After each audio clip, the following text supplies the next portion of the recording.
Bismillahirrahmanirrahim. Assalamualaikum warahmatullahi wabarakatuh.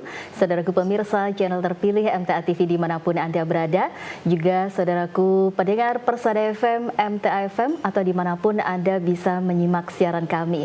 Alhamdulillah, puji syukur kehadirat Allah Subhanahu Wa Taala atas segala limpahan karunia dan nikmatnya untuk kita semua, sehingga di siang hari ini dalam kondisi yang sehat, dalam kondisi yang berbahagia, kita hadirkan BIM berbagi ilmu dan manfaat. Dan hingga pukul 2 siang nanti bersama saya Ida Aisyah. Ya, pemirsa dan juga pendengar dimanapun Anda berada, ketahanan pangan ini menjadi isu strategis yang menuntut sinergi antara pemerintah, masyarakat, dan dunia pendidikan. Salah satu upaya nyata yang dapat dilakukan adalah melalui pengembangan tanaman sorghum, ya, komoditas lokal yang memiliki potensi besar sebagai sumber pangan alternatif, pakan ternak, dan juga bahan industri ramah lingkungan. Perguruan tinggi memiliki peran penting dalam membina ketahanan pangan melalui penelitian, edukasi, dan pendampingan masyarakat. Nah, melalui program kuliah kerja nyata atau KKN, kemudian juga pelatihan teknologi pertanian hingga inovasi produk olahan sorghum, mahasiswa dan dosen dapat menjadi motor penggerak dalam memperkenalkan dan mengembangkan sorghum di berbagai daerah. Nah, terkait sorghum kita akan membahas tuntas siang hari ini bersama dua narasumber yang sudah hadir di tengah-tengah kita, pemirsa, ya. Yang pertama, ada paling ujung ada Bapak Muhammad Rifai, pembina utama Sorghum Sejahtera Foundation. Kemudian juga ada Ibu Dr. Anda Siti Maryam MM selaku dosen pembimbing lapangan KKN Uniba. Assalamualaikum warahmatullahi wabarakatuh. Waalaikumsalam warahmatullahi wabarakatuh. Biar lebih akrab, kami boleh manggilnya Pak Mbah Boy. Boy. Mbah Boy. Jangan Pak, saya sudah tua. Oh, baik. Mbah Boy dan juga Ibu Mary. Ya. Baik. Nah, pemirsa dimanapun Anda berada, di tangan saya ini juga sudah ada ini, ya. Mungkin tadi saya sudah sering menyebut sorghum apa, ya. Nah, ternyata kalau di daerah sini, ya, di Jawa, di Seluraya dan sekitarnya, ini biasa disebut sebagai jagung cantel atau cantel. Nah, seperti ini bentuknya. Seperti ini, ya, indah seperti bunga kering begitu. Seperti Edelweiss. Nah, itu seperti Edelweiss juga kalau kita main ke gunung, atau mungkin sekilas seperti gandum juga, ya. Sama dengan gandum. Nah, cuman ini memang ternyata ada perbedaannya begitu, ya, Mbah Boy dan nanti juga kita Mary. jelaskan. Baik, nanti kita jelaskan secara lebih lengkap. Nah, sekarang saya ingin ke Bu Mary terlebih dahulu begitu, ya. Ini kaitannya dengan kegiatan Uniba untuk KKN ini, sebetulnya apa yang melatar belakangi Uniba memilih ketahanan pangan sorghum sebagai fokus kegiatan KKN tahun ini? Silakan. Okay. Terima kasih, Mbak. Ya. Jadi kenapa ketahanan pangan yang kami angkat sebagai program, salah satu program di KKN, yaitu ketahanan pangan ini tentunya kita sudah tidak asing lagi, merupakan isu, ya, isu pembangunan nasional yang mana kaitannya dengan stunting juga, ya. Jadi antara ketahanan pangan dan stunting itu tidak bisa dipisahkan karena saling berdampak begitu. Jadi kalau istilahnya ketahanan pangan ini kurang bagus, tentunya akan berdampak dengan stunting. Sehingga ketahanan pangan kita angkat sebagai salah satu program di KKN yang mana ini sangat penting. Dan kenapa kok sorghum misalnya, ya, kenapa sorghum? Memang kami mengambil ketahanan pangan ini tentang sorghum karena kita tahu bahwa sorghum ini kalau kita lihat merupakan salah satu local wisdom, ya, Pak Mbah Boy, ya. Nah, local wisdom nanti tentunya panjang lebar akan dijelaskan oleh Mbah Boy, yang mana sorghum ini kenapa dikatakan local wisdom, karena kita tahu bahwa sorghum ini sebenarnya kan dikenal dengan cantel, ya, yang mana cantel ini sudah merupakan salah satu sumber pangan yang tidak asing lagi bagi ibu dan kakek nenek zaman dulu gitu, ya. Sehingga tidak akan istilahnya suatu potensi yang bisa kita jadikan sebagai ketahanan pangan supaya tidak ada ketergantungan dengan impor beras juga, terus ada juga impor gandum bisa dikurangi jika ini merupakan salah satu bisa dikenalkan menjadi kepada masyarakat salah satu sumber pangan yang berpotensi dan bisa dikembangkan dalam kalau di Uniba itu terkait dengan satu budidaya ini ada satu program yang kaitannya dengan kesesuaian agroklimate. Jadi bagaimana satu sorghum ini nanti bisa dikembangkan di berbagai iklim misalnya ya, tentunya berdasarkan riset-riset nantinya apakah sorghum ini nanti bisa dikembangkan di berbagai tempat pada musim dan ketinggian yang berbeda-beda, tentunya seperti itu. Nanti akan masuk ke riset begitu ya Ibu ya? Tentunya baik. begitu. Kita langsung saja ke Mbah Boy ini, sebetulnya kalau kita bicara ketahanan pangan ini sebetulnya apa yang dimaksud dengan ketahanan pangan dan bagaimana posisi sorghum ini dalam mewujudkan ketahanan pangan di Indonesia? Ya, terima kasih. Saya tadi kaget begitu hostnya Ida Iyasa. Bukan Ida Aisyah. Iya, saya kaget makanya. Oh ya. Karena saya berteman dengan Ida Iyasa. Oh begitu. Oh bukan gitu. Oke, joke aja. Iya. Saya mengucapkan terima kasih kepada MTA yang memberi ruang dan kepada Universitas Islam Batik Surakarta karena kenapa bergandengan tangan, karena Uniba dan SSF ada kesepahaman di dalam melihat ketahanan pangan. Sekaligus saya ingin mengucapkan kalau kita bicara ketahanan pangan, besok tanggal 16 Oktober adalah Hari Pangan Sedunia. Dan kami mempunyai komitmen untuk tidak saja menjadi ketahanan pangan tapi merdeka pangan. Oh ya. Ini salah sorghum satunya melalui sorghum. Sorghum ini adalah kauniyahnya jelas. Kalau saya bicara saya kebetulan Muhammad Rifai namanya itu ditugaskan oleh yang memberi nama ayah saya untuk menjunjung ajaran Muhammad. Di surat Yusuf dijelaskan bahwa yang bisa memberi kehidupan di 7 musim kemarau dari tanwilnya Nabi Yusuf, karena zaman itu Nabi Yusuf di penjara dan mentanwil mimpi raja bahwa akan terjadi 7 musim kekeringan. Nah, sebab apapun sebetulnya itu bisa di-manage apabila dirancang. Indonesia mempunyai keluasan karena negara agraris. Itu alhamdulillah belum dimanfaatkan. Alhamdulillah. Justru jadinya, alhamdulillah ya. Ada kesempatan saya. Optimismenya ya. Ada kesempatan kami dari Sorghum Sejahtera Foundation untuk mendayagunakan sarana-sarana yang diciptakan Tuhan di muka bumi untuk dijadikan sarana untuk merdeka pangan. Saya tidak bicara lagi ketahanan pangan. Ketahanan pangan itu bisa saja negara menyediakan pangan, maka ketahanan pangan ada karena lumbung-lumbung pangan terisi.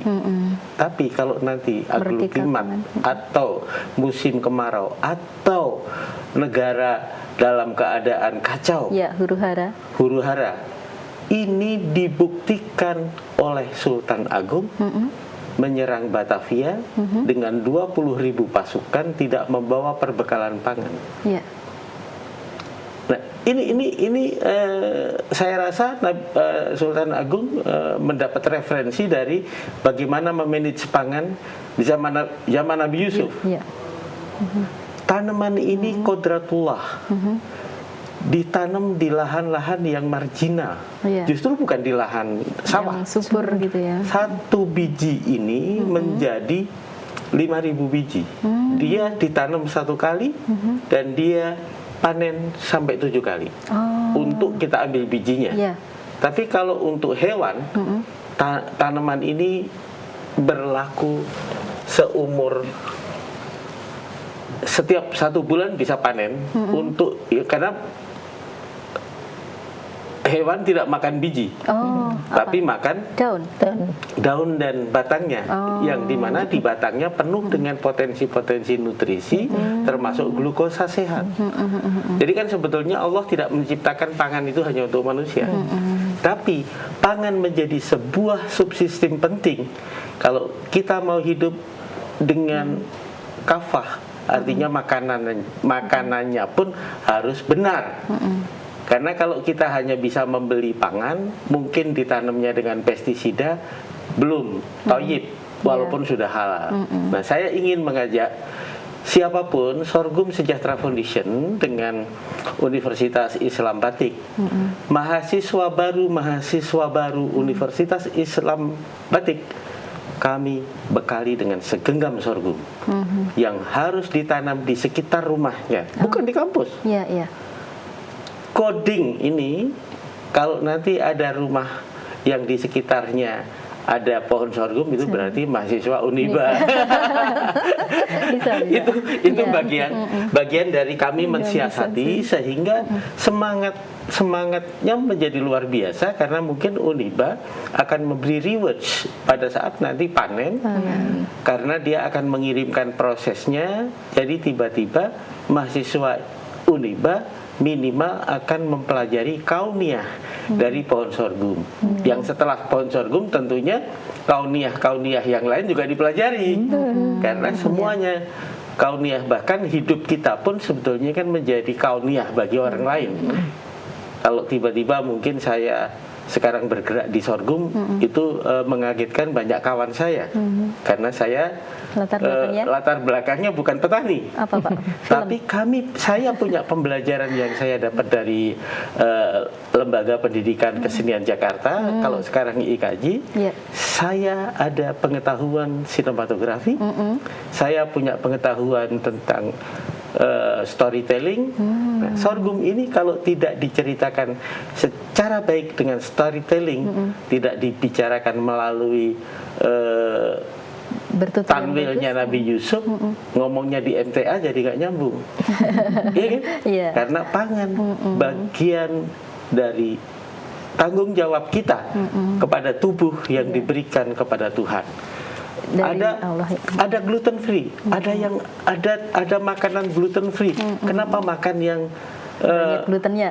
Banyak glutennya. Enggak, ini kan sebetulnya pertanggungjawaban kita.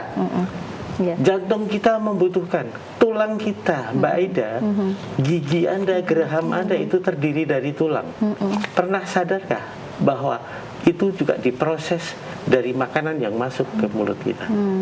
Jantung kita membutuhkan nutrisi-nutrisi yang semua kandungannya ini ada di biji sorghum, sehingga termasuk iron fiber dari sorghum ini mempunyai tugas. Jadi yang bertugas sorghum. Kalau kita konsumsi, tugasnya sorghum ini selesai, karena ada enzim di mulut kita bekerja, usus besar di bagian tubuh kita bekerja, pencernaan kita bekerja. Nah, ini kan sebetulnya semuanya. Tapi kalau Anda tidak sadar makan sesuatu yang tidak halal, yang belum toyib, karena Anda makan sesuatu yang ditanam dengan pestisida, kan tetap halal, tapi belum toyib. Nah, kalau sekarang semua mahasiswa Uniba sebagai contoh menanam, dan nanti kita akan lanjutkan dengan pasca panen yang benar seperti apa. Pasca panen yang benar di surat Yusuf itu dijelaskan menyimpan gandum ini. Waktu itu banyak orang belum tahu sorghum, karena antara gandum dan sorghum itu serelia, jenisnya sama. Gandum itu tumbuh dan hidup di udara dingin, sorghum ini di udara panas. Sehingga Nabi Ibrahim yang di gurun mempunyai 40.000 domba, itu makannya tunas-tunas sorghum, karena tanaman yang lain. Nah, itu referensinya sedang kami kejar, sehingga kalau Mbak Eda pernah di Borobudur itu nenek moyang kita sudah membuat relief dengan pohon sorghum. Nah, ini kan referensinya seperti itu. Baik. Terima kasih. Mungkin Baik, kalau ada pertanyaan lain nanti Iya. saya mungkin bisa menjelaskan. Ya, baik. Jadi kalau kesimpulan awalnya memang dari sorghum ini banyak sekali manfaatnya, banyak sekali kemudahan dalam menanam, bahkan tadi bisa juga dikatakan barangkali ini tahan hama begitu ya. Gini, Bisa seperti itu atau banyak bagaimana? orang itu salah bicara hama. Menanam sorghum dimakan hama burung. Maaf, saya tidak bicara burung adalah hama. Burung itu diciptakan Tuhan juga untuk makan, menikmati.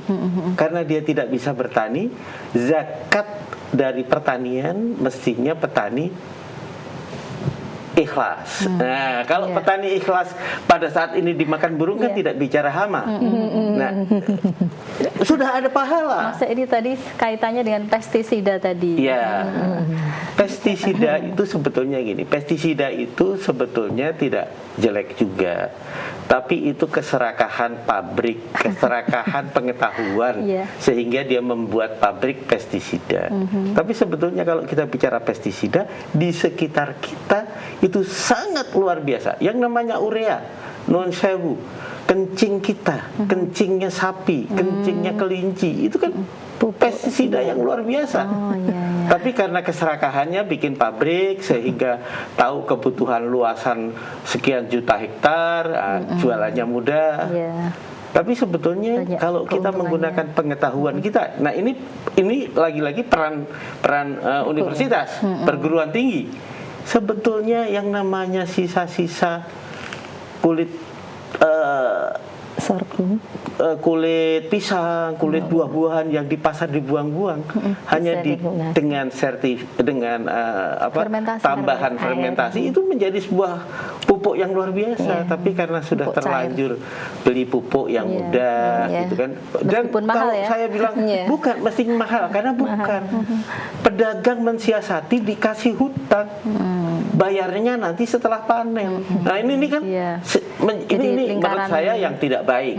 Tapi itu tentunya menjadi tugas departemen-departemen yang memang ditugaskan untuk itu. Tapi saya dari Sorghum Sejahtera Foundation menawarkan ke berbagai pihak, diantaranya dengan Universitas Islam Batik Surakarta, untuk mengajak sivitas. Dan ini sedang juga tumbuh, ada 3-4 jurnal yang sedang ditulis. Karena ini, Mbak, kalau anak-anak disuruh makan susah, tapi kalau ini yang dimakan hilirisasinya, ini enak sekali. Ini boleh dicoba, Bu. Ini bukan racun, tapi ini bagaimana kita menjadikan sorghum menjadi hilirisasi, menjadi tepung, dan tepung kalau sudah tepung semua ibu bisa menjadi jenang, menjadi menjadi segala macam. Nanti saya coba. Baik, saya kembali ke Ibu Mary ya terkait ini KKN tadi. Kaitannya bentuk dan kegiatan di lapangan begitu ya. Jadi kegiatan apa saja yang dilakukan mahasiswa selama KKN begitu Ibu, dan bagaimana para mahasiswa ini berkontribusi langsung dalam mengembangkan sorghum di masyarakat. Sejauh ini seperti apa? Baik, jadi gini Mbak,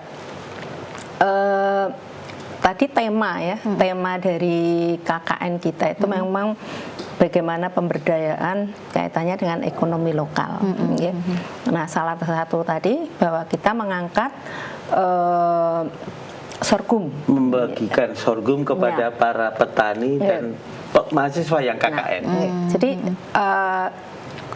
pertama kali yang kemarin kami lakukan itu kayak kita itu mau mecah es dulu, ice break dulu. Yang mereka itu kan belum tahu ternyata sorghum itu apa sih Bu, gitu. Ternyata saya baru juga sama sorghum ini apa. Jadi sorghum tahu apa, terus kita kasih kepahaman dulu apa itu sorghum. Nah, pada saat itu kita sebenarnya tidak kami mengatakan bahwa kami punya program tentang bagaimana sorghum. Nah, terus dari masyarakat, Pak Boy itu dari masyarakat sangat antusias. Kita datang ke kemudian dengan satu kelurahan. Karena memang kami sudah kerjasama dengan Sorghum Sejahtera, maka jadilah satu kegiatan yang luar biasa. Kami memecah dulu seperti tadi kita mecah es itu ya. Kita memberikan satu kefahaman dulu apa itu tentang sorghum. Waktu itu kita sosialisasi, mengedukasi kepada masyarakat bahwa ini merupakan salah satu alternatif pangan. Yang tadi sudah dikatakan Pak Boy bahwa bisa ditanam di teritisan. Kalau orang di teritisan ya, orang Jawa itu. teritisan. Dan bahkan di tanah Kauman, marginal. di tengah kota, kita tanggal 1 dan sampai tanggal 5 Oktober kemarin, kita urban farming menanam sorghum di pot-pot di sepanjang Jalan Kauman sampai ke Masjid Gede. Nah, kita tanggal 9 November nanti akan memasak serba sorghum untuk memperingati Hari Pahlawan dengan tumpeng sorghum. Ya, jadi kita mengedukasi dulu Mbak, mengedukasi bahwa ini kita kenalkan yang dulu dikenal cantel, sorghum ini ternyata cantel. Banyak akhirnya yang tahu, sekarang kok tidak pernah ketemu bagaimana mereka mau menanam begitu, sehingga pada saat kita jelaskan bagaimana sosialisasi waktu itu sangat banyak pertanyaan-pertanyaan. Ini menunjukkan bahwa ketertarikan mereka ada. Dan mereka sudah kita bagi benih dan menanam, sebulan lagi kita mau tagih hasil panennya dan kita kurasi. Artinya kurasi ini lebih kepada penyemangat. Apapun bentuk, apapun hasilnya sebetulnya mungkin rezekinya sampai di situ. Gitu. Jadi kita juga membagi membagi benih waktu itu, dan juga yang kita undang adalah kelompok-kelompok tani juga masyarakat ya Pak Boy ya, bahwa tokoh masyarakat dan KWT juga dan kelompok tani yang lainnya. Kemudian kita bagi benih dan praktek bagaimana menanam sorghum. Dan makanya kita akan nagih nanti ya. Karena hasilnya seperti apa? Hasilnya itu kalau 90 hari ya Pak. Ini sudah minimal 45 hampir 60 hari sudah masanya dia berbunga. Jadi kita kepingin 10 November itu sudah membuat tumpeng sorghum dari hasil yang ditanam oleh masyarakat. Baik, jadi kita tetap mendampingi Mbak nanti walaupun KKN sudah selesai, nanti kita tetap akan mendampingi karena memang salah satu programnya seperti itu. Walaupun nanti kehilirisasi KKN sudah selesai itu ya, kita akan tetap mendampingi. Baik ya, nanti dilanjutkan di sesi yang kedua. Kita harus jeda dulu. Siap. Pemirsa dimanapun Anda berada, tetap bersama kami di BIM Berbagi Ilmu dan Manfaat. Kami akan segera kembali setelah beberapa informasi berikut ini.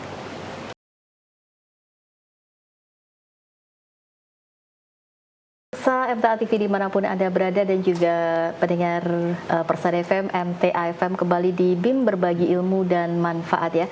Kita masih bersama dua narasumber kita, ada Ibu Dr. Anda Siti Mariam MM selaku dosen pembimbing lapangan KKN Uniba, dan juga ada Bapak Muhammad Rifai selaku pembina utama Sorghum Sejahtera Foundation. Kita masih berbincang tentang sorghum ya, bagaimana peran perguruan tinggi dalam membina ketahanan pangan. Dan tentunya kita juga membuka kesempatan bagi saudaraku yang ingin bertanya. Anda bisa menelpon ke 02716793000, SMS dan juga WhatsApp di 08112553.000. Baik, kembali kita obrolkan ini tentang sorghum yang ternyata ada banyak sekali keunggulannya. Kemudian ini juga membuka wawasan kita semua ya tentang sorghum yang barangkali selama ini luput dari perhatian kita gitu ya. Dan kalau pemirsa juga mungkin searching begitu ya, di mana saja sih yang sudah ada tanaman sorghum ini. Nah, memang di Jawa sendiri sudah banyak ya, salah satunya atau beberapa di antaranya ini di Pacitan ada, kemudian Grobogan, Pati, Wonogiri, Blora. Wonogiri, Blora ini selama ini kan ini daerah-daerah yang apa ya, mungkin kering tandus, begitu, tandus ya, dan itu ternyata justru cocok sekali begitu dengan tanaman sorghum ini. Baik, ke Mbah Boy lagi ini, boleh sambil ngemil karena ini tadi saya sudah mencoba dan enak juga ternyata ya. Kalau saya ngemil itu sebetulnya saya kepingin menginformasikan. Oh gitu. Banyak Bahwa? sekali adik-adik kita yang maaf kurang beruntung karena hanya dengan 1.000-2.000 kesangunya terpaksa kepingin membeli cemilan-cemilan di sekitarnya kurang sehat.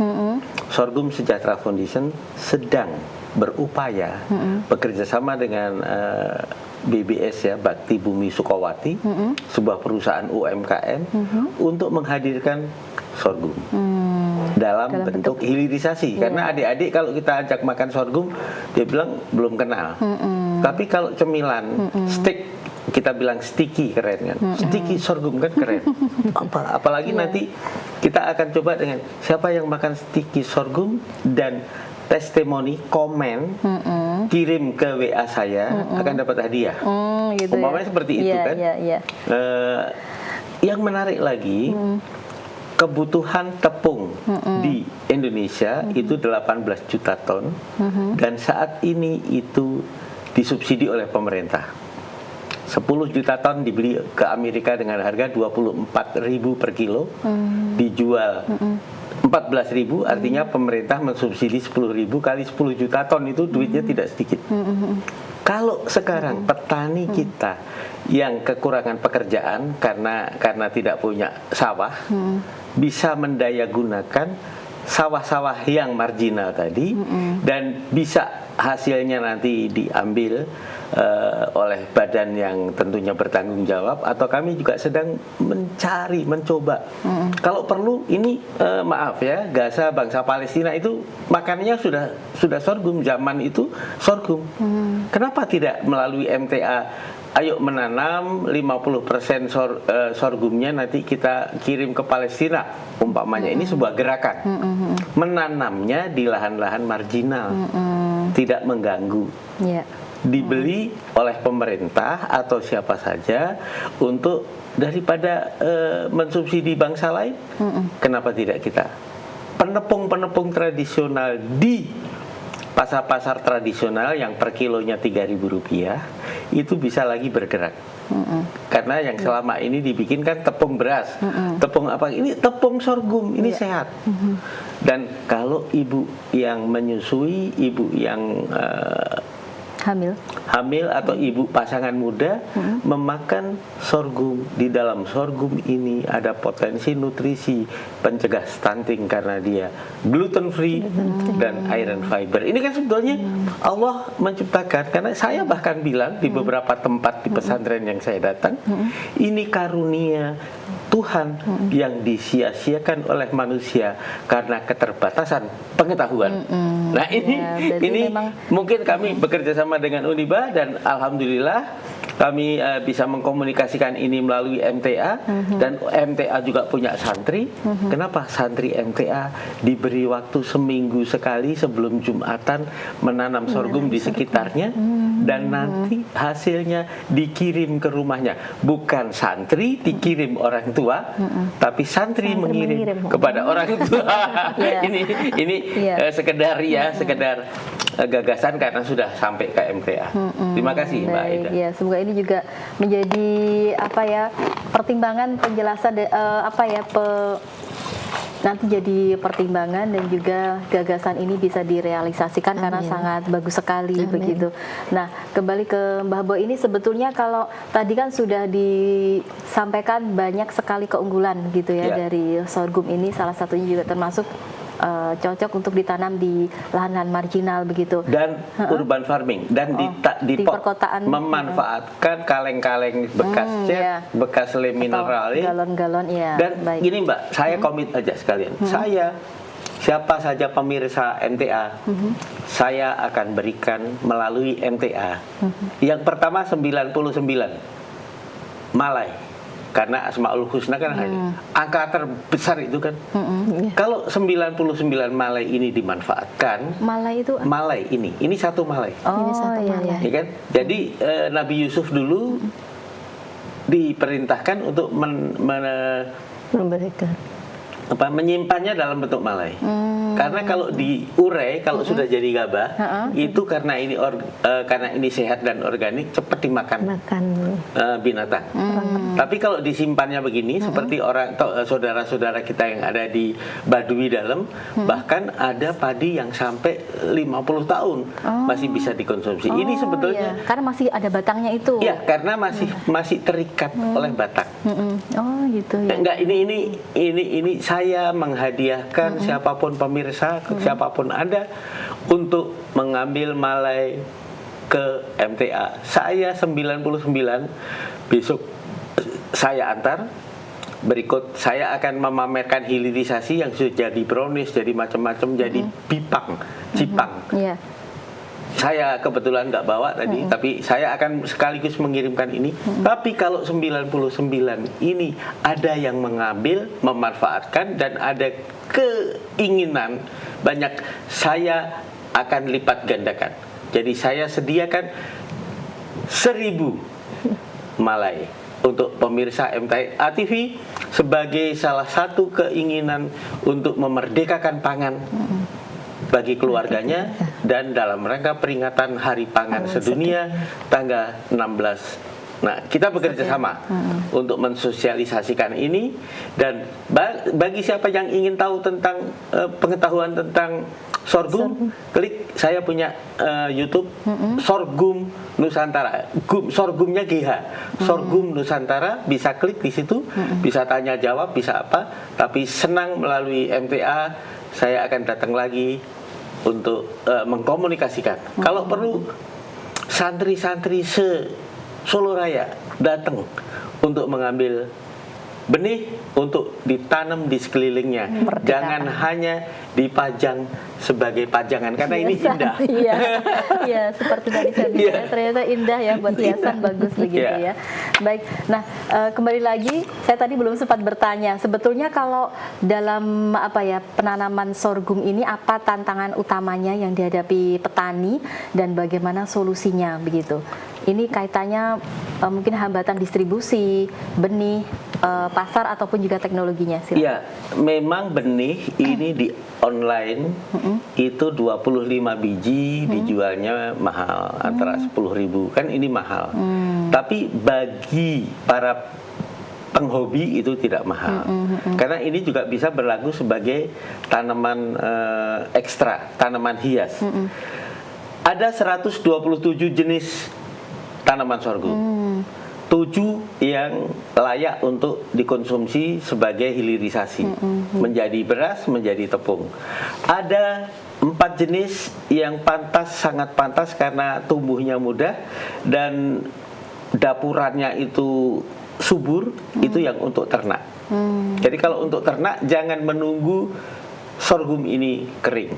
Sorghum ini masih basah, masih bunganya masih ranum, sehingga ini komplit nutrisinya untuk.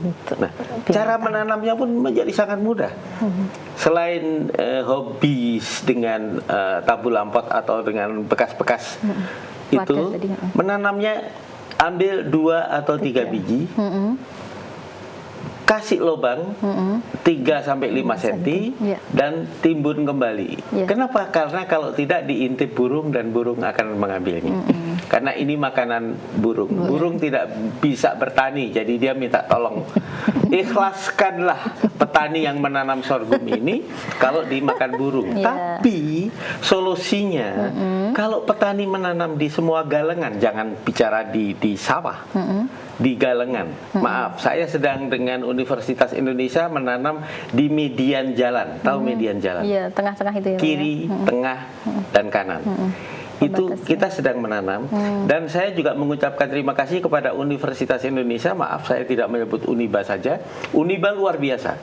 Mahasiswanya dengan segenggam sorghum menanam di rumahnya.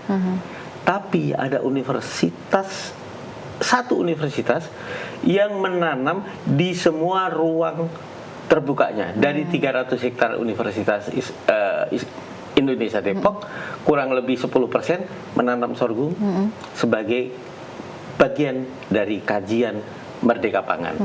Nah, kita kepengin ini MTA, ayo MTA, saya sediakan benih, sejumlah santri yang sekian ribu, atau bahkan kemarin di edutainment di tanggal Edufair ya. Edufair di UMM. itu pengajian dengan Taufik Ustadz Akbar.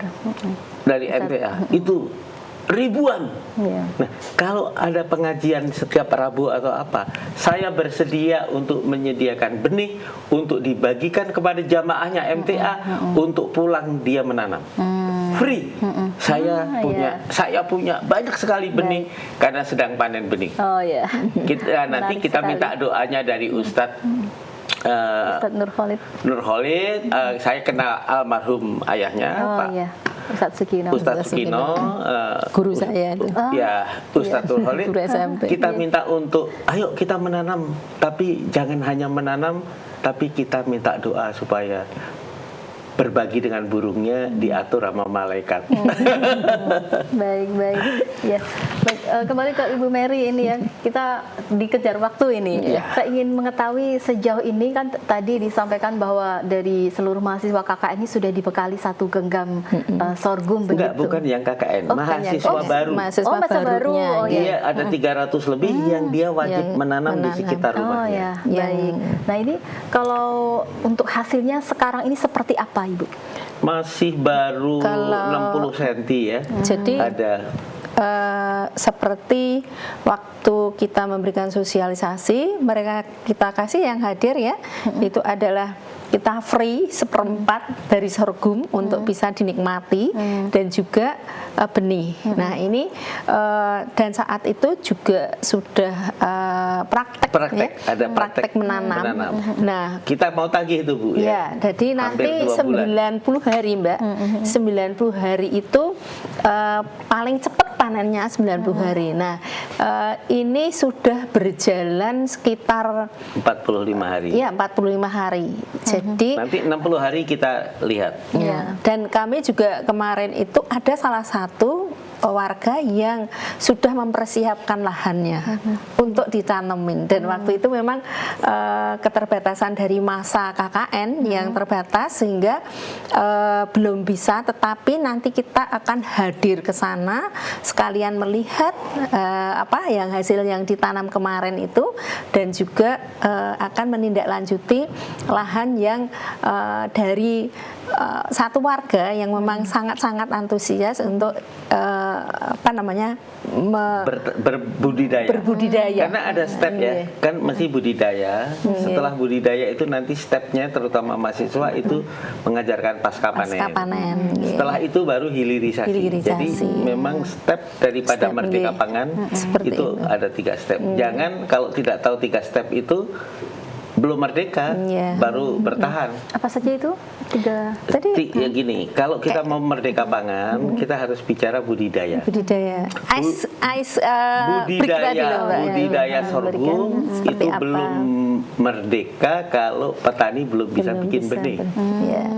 Nah, kalau petani sudah bisa menanam tapi tidak paham hilirisasi, nanti panennya mungkin kurang sempurna, karena kalau menjemurnya kurang baik itu nanti jamur. Nah, setelah hilirisasi mau diapain? Mau jadi beras, mau jadi tepung, mau jadi tempe, mau jadi snack, mau jadi. Nah, roti. Ini ada step-step sehingga kami juga bekerja sama dengan sebuah komunitas ibu-ibu untuk nanti yang sadar, yang ngasih uang jajan itu ibu. Besok kasih uang 2.000-nya jangan uang, tapi snack yang sehat. Karena toh nanti dibeli oleh anak-anak dibelikan, tapi nggak terkontrol karena kita ke arah hilirisasinya, insya Allah seperti itu. Dan saya tertarik untuk datang ke pengajian Rabuan itu, yang puluhan ribu itu. Hari Ahad. Waduh itu luar biasa. Itu bisa menjadi sarana dakwah, tapi bukan sekedar dakwah melalui kajian-kajian, tapi juga menyadarkan, ayo kita menanam untuk tentang Merdeka Pangan ini ya. Untuk Merdeka Pangan tadi. Karena kalau di kajian Ahad itu juga memang tidak hanya soal keagamaan, tapi betul. salah satunya juga kesehatan sering disampaikan juga. Baik, karena keterbatasan waktu kita harus segera akhiri.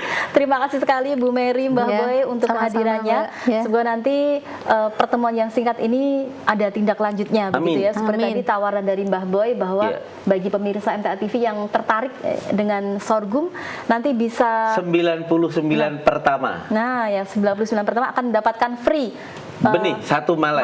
Satu malai. Satu Berikut malai per penjelasan orang. pengetahuannya. Baik, terima kasih sekali. Semoga pertemuan ini bermanfaat untuk kita semuanya. Assalamualaikum warahmatullahi wabarakatuh. Waalaikumsalam warahmatullahi wabarakatuh. Salam Merdeka Pangan. Iya.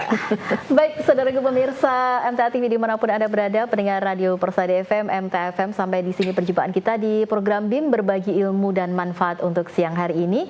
Terima kasih untuk kebersamaan Anda. Saya Ida Aisyah bersama seluruh kru yang bertugas pamit undur diri. Wassalamualaikum warahmatullahi wabarakatuh. Waalaikumsalam.